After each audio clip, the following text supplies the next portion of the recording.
Saya khawatir nanti di tanggal 17 April begitu di TPS orang pas buka, loh kok nomor 10-nya nggak ada gitu. Dan kecewa begitu ya. Balik aja deh nggak usah nyoblos.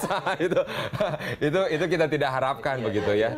Tapi kalau menurut data dan fakta itu memang ada sedikit peningkatan angka golput ya berdasarkan survei ya. Naiknya 0,2% ini memang belum signifikan dari Oktober ke Desember. Tapi ini sudah harus menjadi warning ini bagi penyelenggara, bagi komisioner KPU. Saya kira partisipasi pemilih itu tanggung jawab banyak pihak. Gitu ya.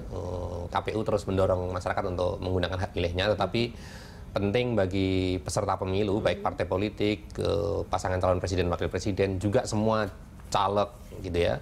Itu untuk apa? Untuk menarik masyarakat juga begitu.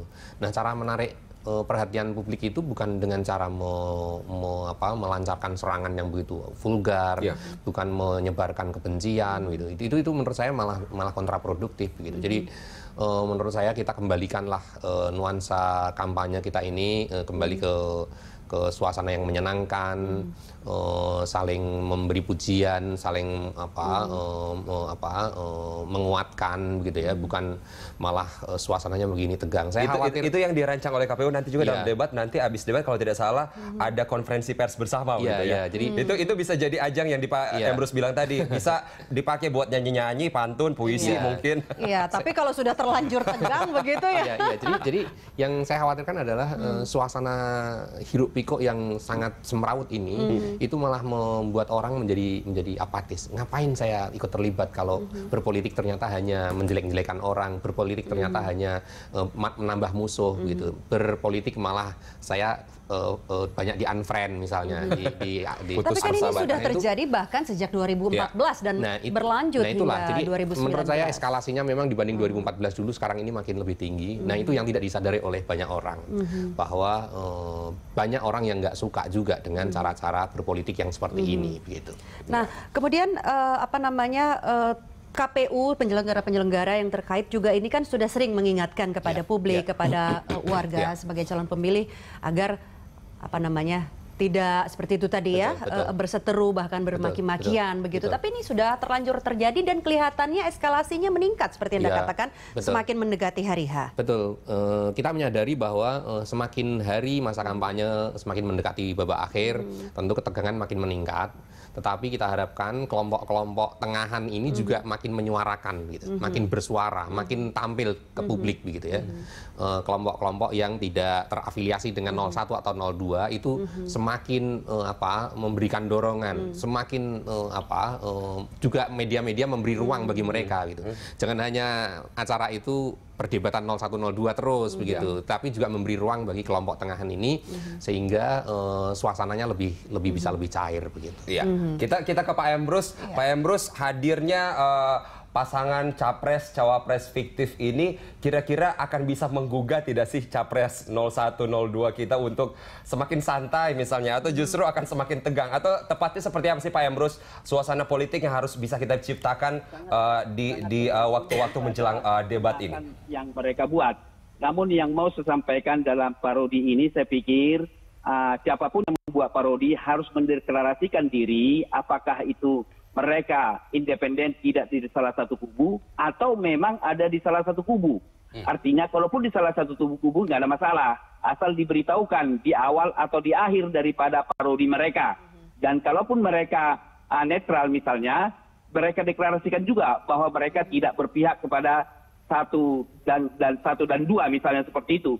Namun apakah berpihak atau tidak berpihak atau independen, sejatinya parodi sebagai suatu karya cerita tidak bisa lepas dari moral cerita. Jadi tidak boleh misalnya cerita parodi ini merendahkan katakanlah siapapun, atau apakah itu para partai pengusung atau kandidasi dan lain-lain sebagainya. Tetapi justru mengandung unsur pendidikan, unsur informasi, dan unsur hiburan misalnya. Kalau hiburan saya kira sangat jelas, parodi memang adalah bentuk hiburan. Tetapi di situ harus diselipkan juga, misalnya adalah katakanlah informasi tentang proses demokrasi misalnya, walaupun dibentuk dalam suatu parodi.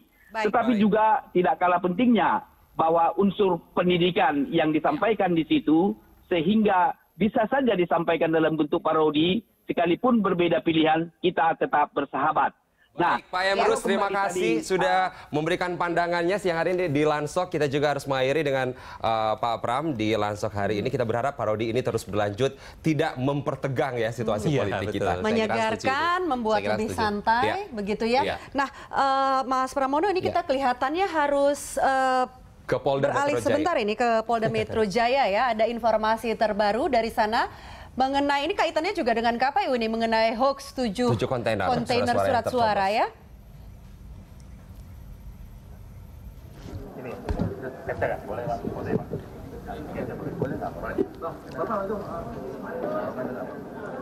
Ya ini baru saja ini berakhir ya kelihatannya ya. Konferensi pers di Polda Metro Jaya ini mengenai 7 kontainer surat suara ya, ini ya. Ya kita tidak sempat mendengar tadi, mungkin kita bisa follow up nanti ya. Iya, bahwa memang kita berharap memang proses penegakan hukum yang sedang diusahakan oleh kepolisian ini tentu bisa harus segera tuntas gitu ya, supaya tidak ada lagi nih kerisuhan dan saling curiga begitu ya. Ini kita bikin pesta ini menjadi semarak, begitu happy nyanyi dan tidak ada ketegangan begitu ya. Pulang dari pesta nggak berantem gitu, gitu ya, Pak Pram. Betul. Terima kasih Pak Pram sudah hadir bersama kami siang hari ini, dan pemirsa, demikian Lansok hari ini. Anda bisa mengirimkan informasi dan juga saran kepada kami lewat email di redaksi@berita1.tv. Ya, Anda juga bisa follow kami melalui Twitter, Facebook, YouTube, dan Instagram. Dan nantikan Lanstok setiap hari pukul 13 waktu Indonesia Barat. Terima kasih dan sampai jumpa.